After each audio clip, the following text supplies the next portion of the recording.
We've heard that previous winners are gaining further international recognition as a result of their conservation success, and we hope that the Wycliffe Fund for Nature Awards makes that easier.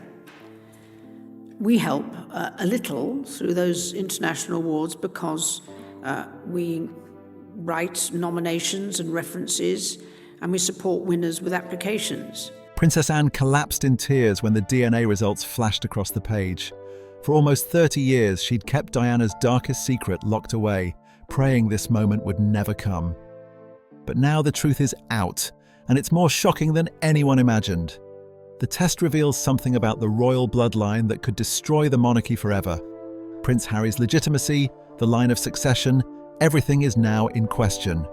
I think the Queen's duty and her service, her tolerance, her commitment to others, I think that's all been incredibly important to me, and it's been a real sort of guiding example of just what a good monarch can be. What did Diana discover before she died? And why is Anne sobbing uncontrollably? The answer will leave you speechless. According to sources close to the palace, the initial signs that something was amiss came not from external media outlets but from within the royal household itself. Staff members and courtiers who typically maintain the strictest discretion allegedly noticed an unusual shift in atmosphere throughout the palace corridors. Conversations were cut short, scheduled meetings were abruptly cancelled, and doors that normally remained open during working hours were suddenly closed without explanation.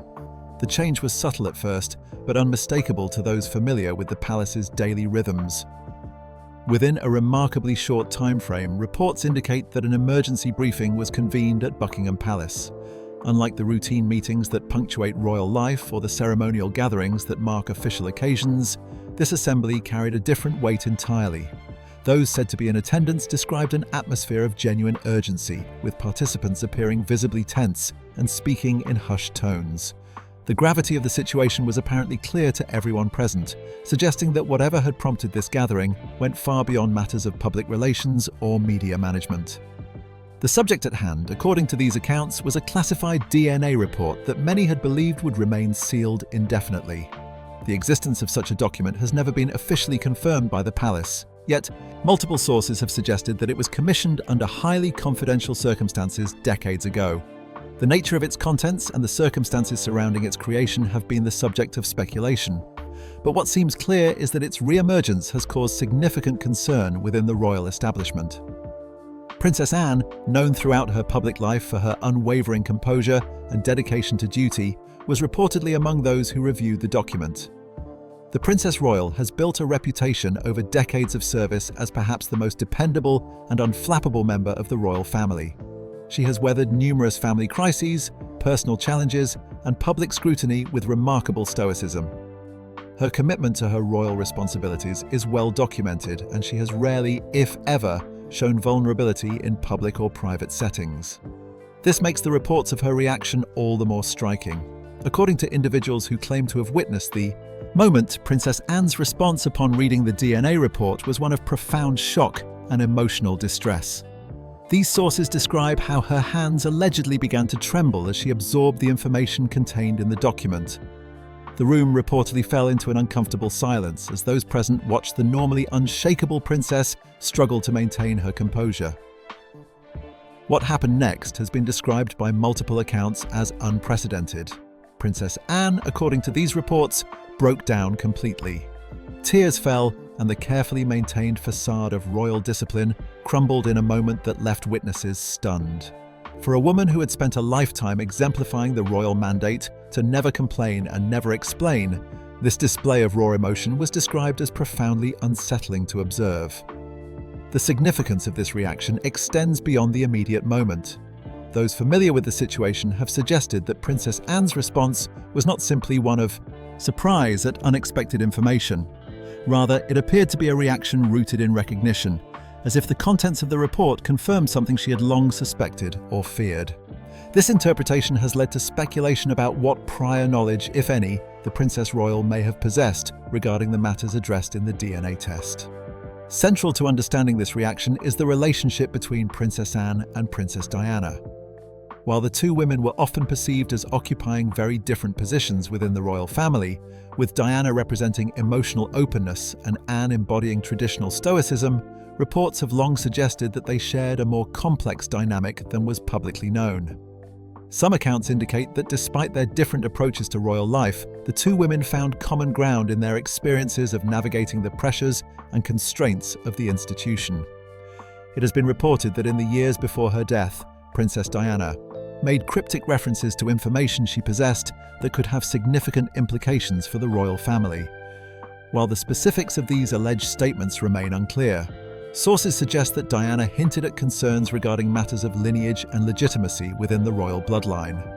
Whether she explicitly shared these concerns with Princess Anne, or whether Anne gleaned their nature through other means, remains a matter of speculation. What appears less speculative is the suggestion that Princess Anne may have carried the burden of some knowledge related to these matters for many years. If the reports of her emotional breakdown are accurate, they suggest that the DNA test results brought to light information that Anne had hoped would remain buried, or at least had believed she would never have to confront directly. The palace's response to these developments has been notably muted. Unlike previous royal controversies, where official statements or carefully orchestrated media strategies quickly emerged, this situation has been met with near total silence from official channels. No press releases have been issued, no spokespeople have been made available for comment, and the usual mechanisms of royal crisis management appear to have been bypassed entirely. This absence of official response has only intensified speculation about the seriousness of whatever information the DNA test contains. Behind the scenes, palace staff have reportedly been instructed to maintain absolute confidentiality regarding the matter. This directive appears to extend beyond the usual expectations of discretion that come with royal service, suggesting that the information at stake is considered particularly sensitive.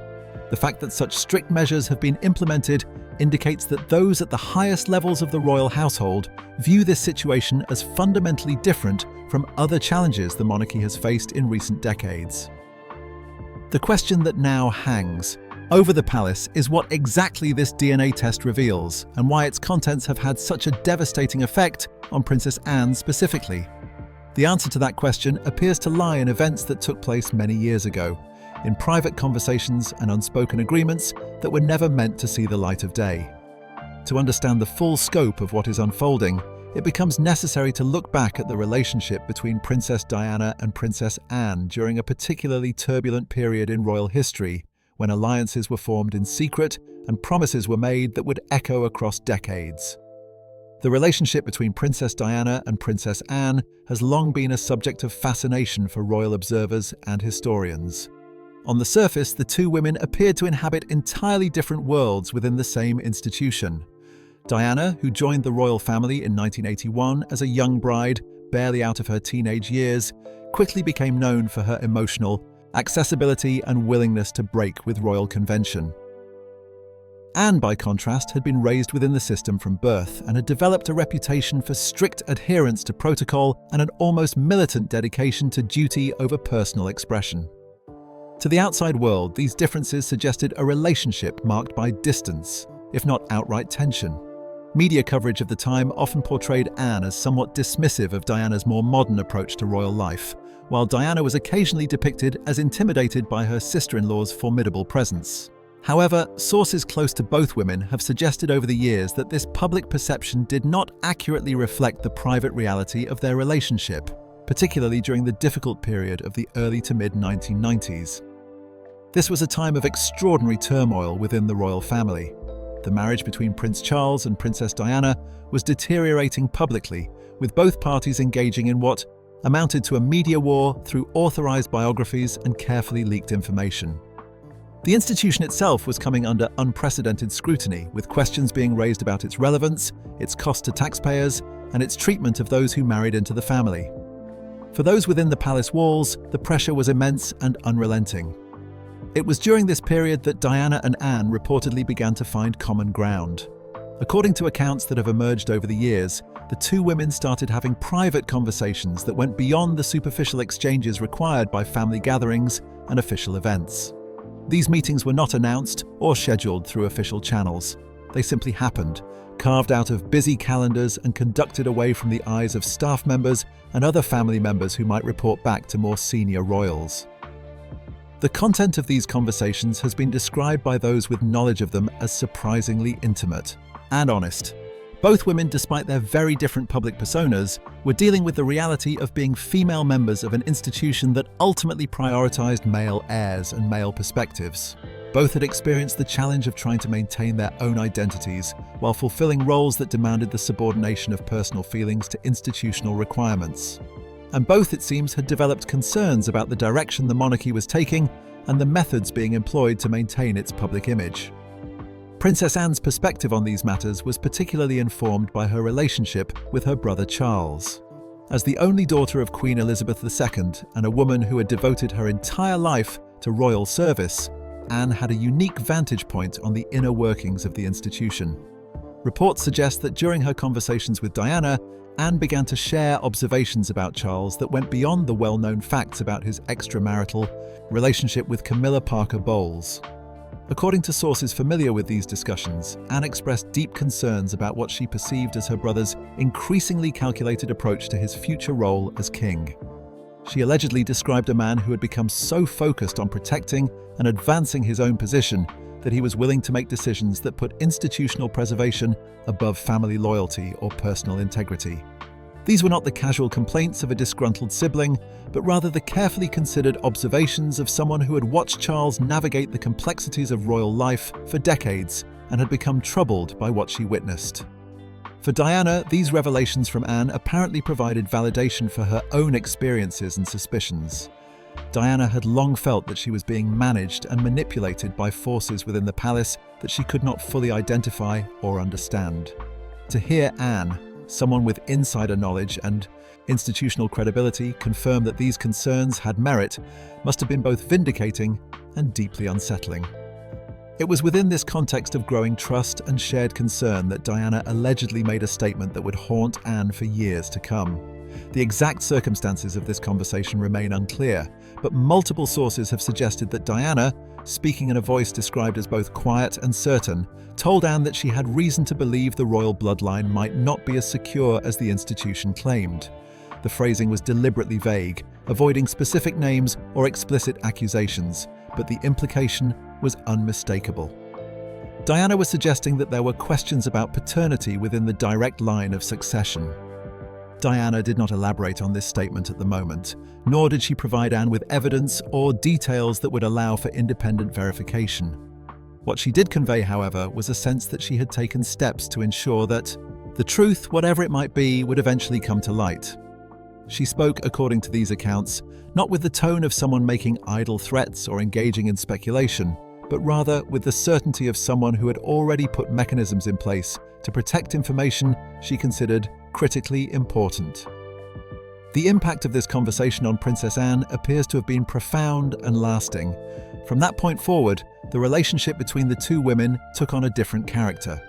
What had begun as mutual sympathy between two people navigating difficult circumstances evolved into something more serious, a bond built on shared knowledge of potentially explosive information. They began exchanging letters, written by hand and delivered through channels that bypassed official palace mail systems. The contents of these letters have never been made public, and it remains unclear whether they still exist or were destroyed at some point. However, those who have claimed knowledge of their existence describe them as carefully worded documents that nonetheless contained fragments of deeper truths. Diana and Anne wrote to each other about their fears for the future, their concerns about the treatment of their children, and their frustrations with an institution that seemed increasingly disconnected from the realities of modern life. Embedded within these exchanges were apparently references to the more serious matter that Diana had first raised, the question of bloodline and legitimacy. The references were coded and indirect, presumably as protection against the possibility that the letters might be intercepted or discovered. Both women understood that they were dealing with information that could potentially destabilize the monarchy if it became public knowledge. Then came what sources have described as a pivotal conversation that occurred in the months before Diana's death in 1997. The two women had attended a family event, the details of which remain private, and afterward found themselves alone for a brief period. It was raining, and the atmosphere was described as melancholy and tense. Diana, according to the account, turned to Anne and made a request that was framed almost as a dying wish, though Diana was in good health at the time and had no reason to believe her life was in immediate danger. Diana told Anne that if anything were to happen to her, Anne must protect the truth. She emphasized that there would come a time when the information would need to be revealed, and that Anne would know when that moment arrived. The statement was cryptic enough to maintain deniability while being specific enough to convey genuine intent. Anne, according to reports, agreed to this request, though she apparently believed at the time that it was a precaution that would never actually need to be enacted. When Diana died just months later in the Paris car crash, the nature of that promise took on a completely different significance. What had seemed like a theoretical commitment became a real burden that Anne would carry for the next 2.5 decades. The promise was not something Anne could discuss with other family members or even close confidants without potentially triggering the very crisis Diana had warned about. It was a secret that had to be kept in isolation, weighing on Anne's conscience year after year. During this time, Anne maintained her public duties with characteristic efficiency and discretion.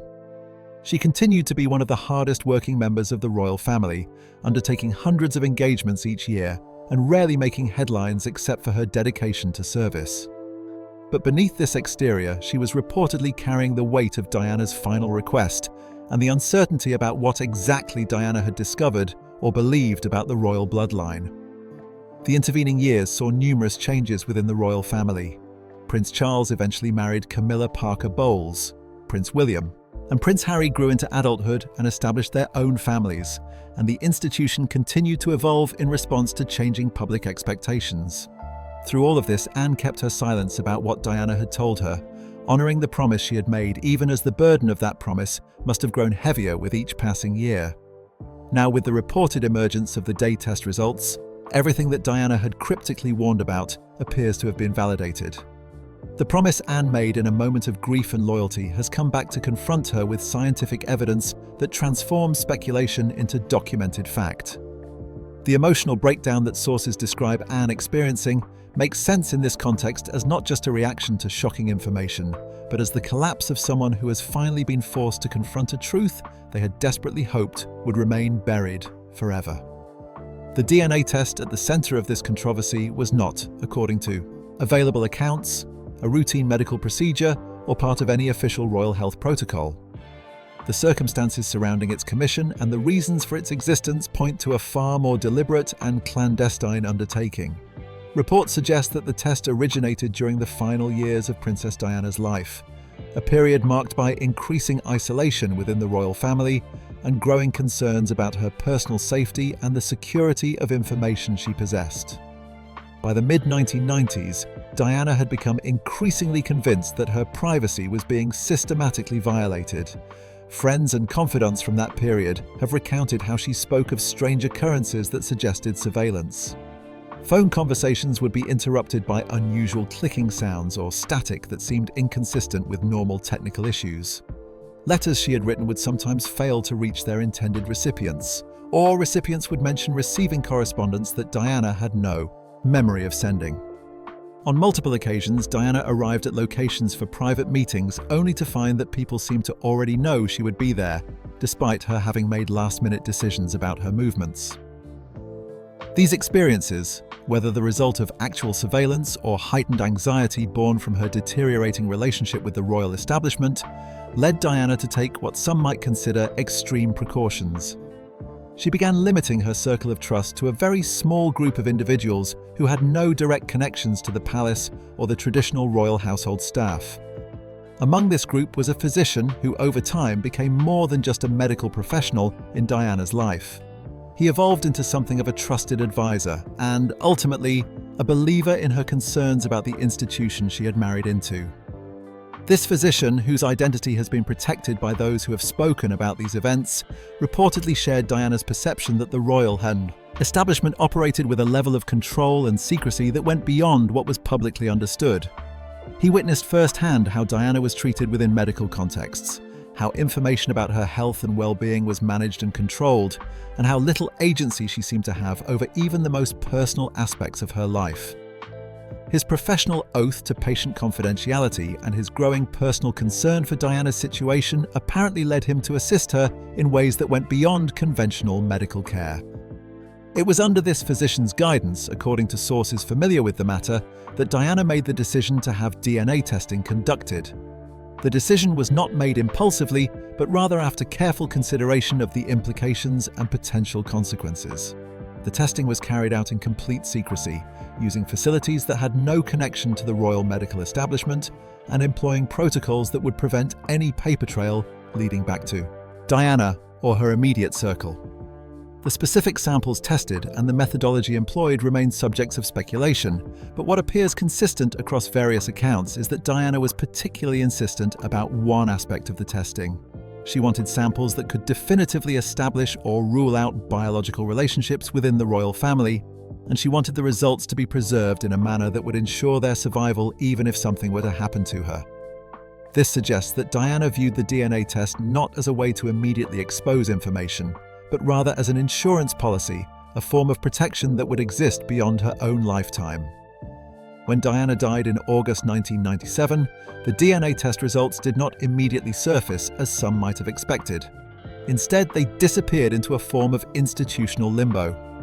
The physician who had assisted Diana found himself in possession of information that was both incredibly sensitive and potentially dangerous.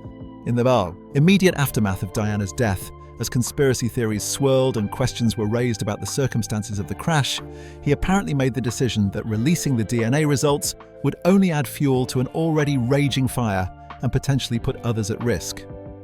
This is where Princess Anne allegedly re-entered the picture in a more direct way.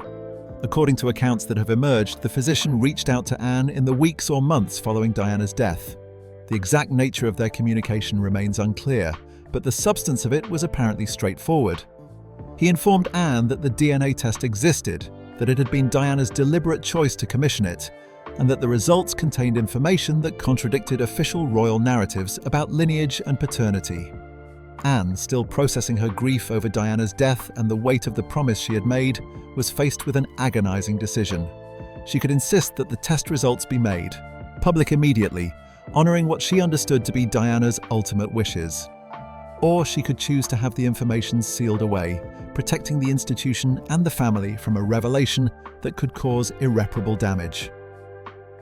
According to sources, Anne chose a middle path. She agreed to have the test results officially sealed and archived, but not destroyed. The distinction between sealing and destroying the document was apparently significant to Anne. Destruction would have meant that the truth could never emerge, regardless of future circumstances.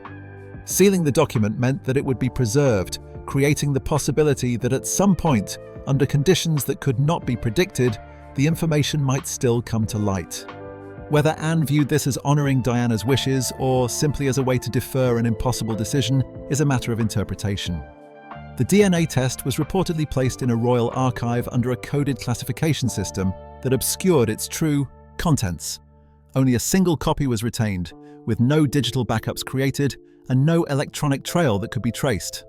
The storage location was known to only a handful of individuals, and access was restricted through protocols that would require extraordinary circumstances to override. For more than 20 years, the test remained in this state, neither fully hidden nor accessible, existing in a kind of bureaucratic purgatory.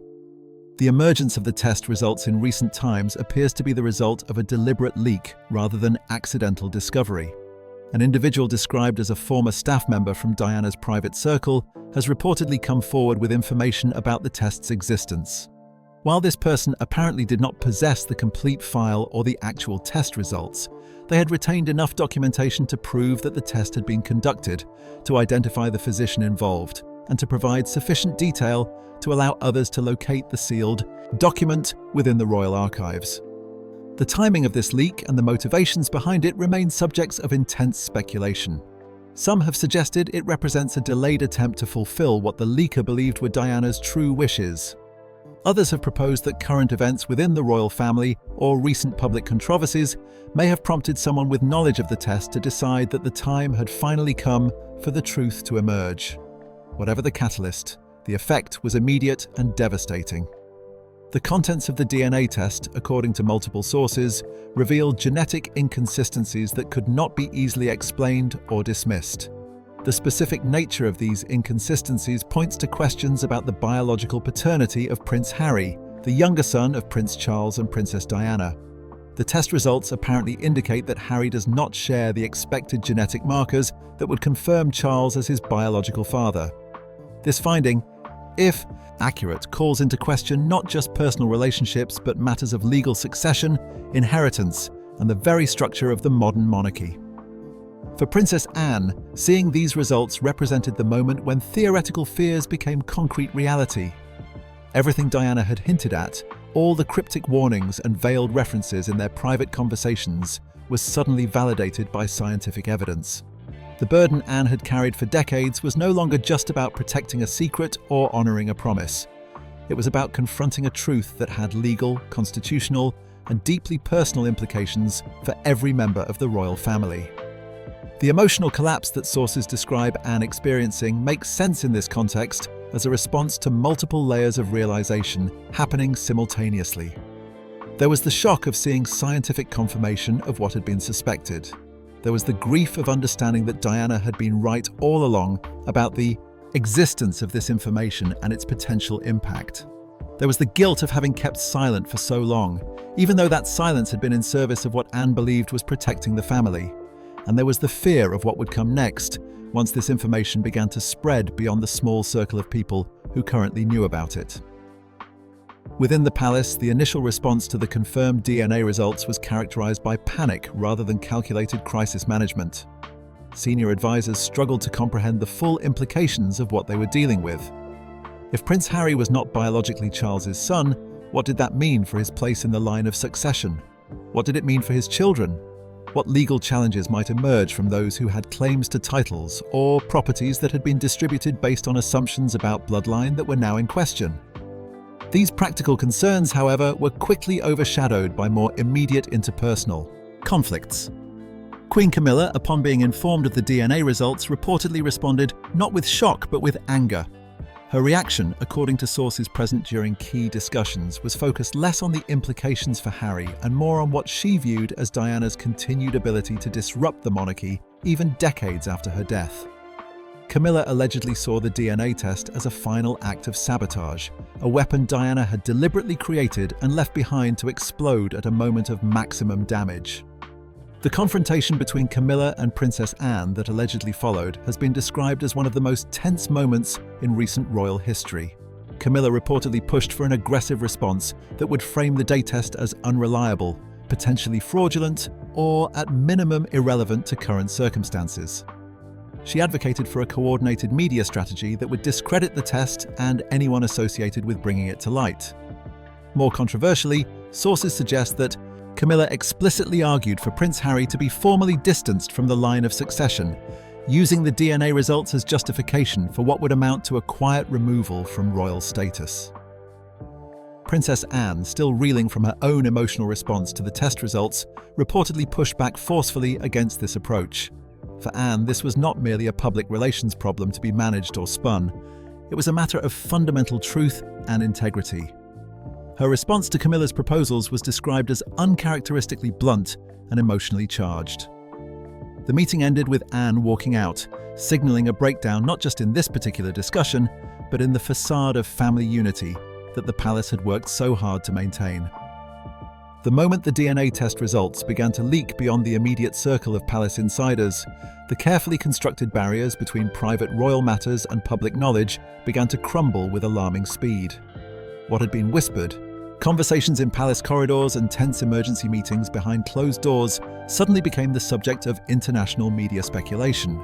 The royal family, an institution that had survived centuries by controlling information and managing narratives, found itself confronting a situation where control was rapidly slipping away. The first reports appeared in smaller outlets and online platforms known for royal coverage, initially framed as unconfirmed rumors about a sensitive document related to Princess Diana. Within hours, however, major news organizations began picking up the story, each adding their own sources and details. Headlines proliferated across print, broadcast, and digital media, with each iteration becoming progressively more specific and sensational. What started as vague references to classified royal documents quickly evolved into explicit speculation about DNA testing, questions of paternity, and the legitimacy of the line of succession. The media's approach to the story reflected a combination of genuine journalistic investigation and opportunistic speculation. Reporters began reaching out to former palace staff, royal biographers, and anyone who might have knowledge of Diana's final years. Genealogists and constitutional experts were interviewed about the implications of disputed paternity within the royal family. Legal scholars weighed in on questions of succession law and whether biological parentage was strictly required for royal titles and positions. The story had everything that makes for compelling news coverage: scandal, historical significance, legal complexity, and deep human drama. Social media platforms amplified the story in ways that traditional media alone could not have achieved. Hashtags related to the royal family, Princess Diana, and the DNA controversy began trending worldwide within days of the initial reports. Users shared theories, analysed old photographs looking for evidence of family resemblances or lack thereof, and debated the implications of the revelations. The discourse ranged from thoughtful consideration of constitutional questions to wild conspiracy theories that connected the DNA test to every royal controversy of the past 3 decades. Public reaction was notably divided and complex. Some expressed sympathy for Prince Harry, viewing him as an innocent party in circumstances beyond his control. Others directed anger at the institution itself, arguing that the situation exemplified the dysfunction and deception they had long suspected lay beneath the royal family's public image. There were those who defended the monarchy and questioned the legitimacy of the DNA test itself, suggesting it could be fabricated or misinterpreted.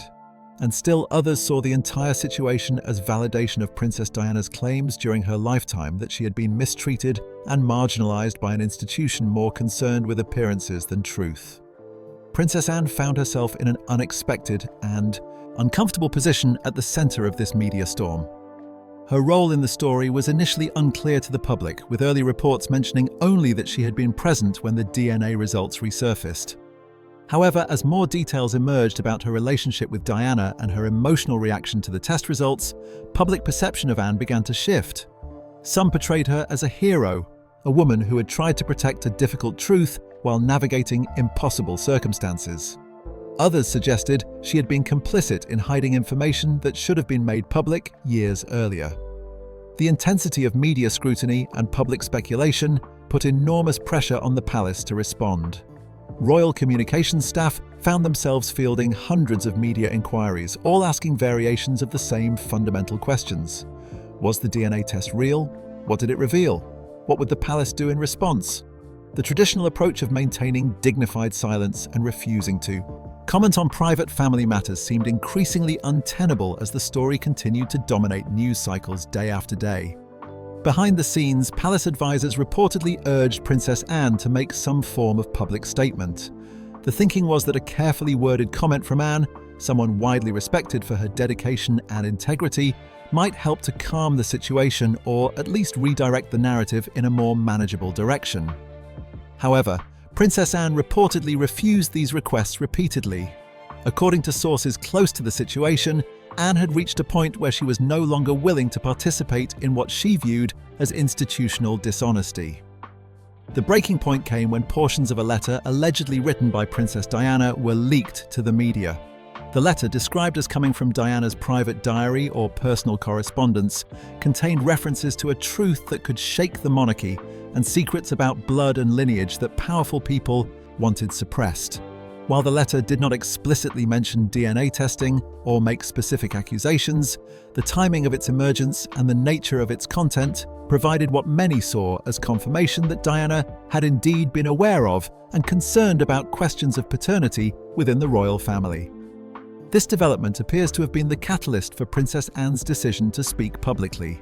Rather than allowing the narrative to be shaped entirely by leaks, speculation, and institutional spin, Anne reportedly decided to address the situation directly and on her own terms. The decision was described by those close to her as both a personal necessity and an act of loyalty to Diana's memory. Anne had spent more than 2 decades carrying the weight of Diana's secret and her own promise to protect it.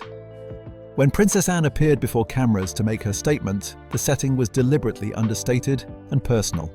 There was no grand palace backdrop, no formal royal regalia, none of the usual trappings of official royal communications. Anne appeared as herself, a woman in her 70s who had spent her entire life in service to an institution she loved but who had reached the limits of what she could defend or protect. In her hand, she held what was identified as a letter from Diana, the physical symbol of the promise she had made and the burden she had carried. Anne's statement was remarkable for its directness and emotional honesty. She confirmed that a DNA test existed, that it had been commissioned by Diana during her lifetime, and that its results raised serious questions about matters the palace had long considered settled. She acknowledged her own role in having the test sealed rather than destroyed, explaining that she had believed she was protecting the family while still preserving the possibility that truth might eventually emerge. The most powerful moment of Anne's statement came when she addressed Prince Harry directly. Speaking as his aunt, rather than as a princess, Anne affirmed that questions about biological paternity did not change the fundamental reality of family bonds formed through years of shared experience, love, and mutual support. She emphasized that Harry had been raised as a member of the royal family, had served his country with distinction, and remained her nephew regardless of what any scientific test might indicate about genetic relationships. The public response to Anne's statement was immediate and largely positive. Many praised her courage in speaking openly about a situation that the palace would clearly have preferred to keep private. Her obvious emotion and her willingness to acknowledge personal failures and difficult truths struck a chord with people who had grown weary of royal communications that seemed calculated and insincere. King Charles found himself in an extraordinarily difficult position. As the person whose paternity of Harry was being questioned, as the head of the institution being challenged, and as someone with his own complicated history with both Diana and the truth about his personal life, Charles faced scrutiny from multiple directions simultaneously. His initial response was to withdraw from public view, cancelling scheduled appearances, and avoiding any situation where he might be forced to answer questions about the DNA controversy. One of the most significant developments during this period was a quiet but unmistakable change to official royal documentation. Observers noted that Prince Harry's name and position had been altered or removed from certain succession-related materials on official websites and informal palace documents. No announcement was made about these changes, and palace spokespeople declined to comment when asked about them directly. As weeks passed, the fundamental questions raised by the DNA test remained unresolved. The monarchy was facing its most significant legitimacy crisis in modern history, with no clear path forward. Princess Anne's decision to speak truthfully had shifted the terms of the debate, but it had not ended the debate itself.